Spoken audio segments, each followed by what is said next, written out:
Okay, everyone, this video is going to cover the policy of apartheid as well as the individual Nelson Mandela.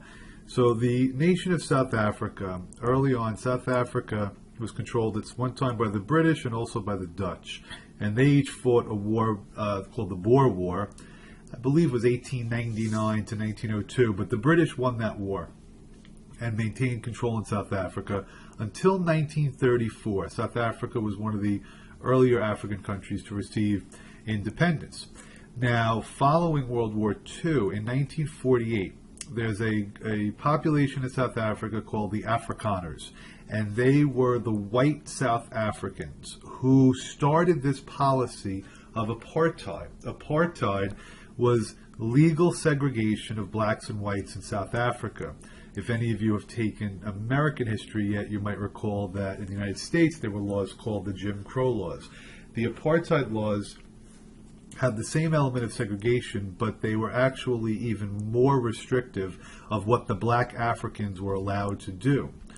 So this system of racial segregation, first of all, it forced many non-white South Africans away from their homes. They were actually forcibly removed in one of the worst forced migrations of the modern era. Under apartheid, only white people were allowed to vote, and the black people, who made up the overwhelming majority of the population, were forced to live in very confined areas. And if they wanted to leave their areas, they needed a pass. The pass law was very controversial at the time. Also, all public facilities and public services were segregated, just like they were under the Jim Crow era. Now, there were there were so many protests, but two major protests that took place during the apartheid era in South Africa. One was in Sharpeville, and here was when they were protesting against the passed laws. And the police fired into the crowd, leading to the death of 69 protesters and at least 5,000, but maybe as many as 7,000 people jailed. Another protest was in Soweto. This uprising involved students who were protesting against apartheid, and anywhere between 200 and 700 were killed by the police. So these protests at least the first one, did involve Nelson Mandela. Nelson Mandela was a law student who helped join the African National Congress, which became one of the leading groups fighting against apartheid. But in 1961, he was arrested and convicted for going against his country, which is called treason. And his sentence was life in prison. He had horrific conditions in jail. He was only allowed to see his wife once every 6 months.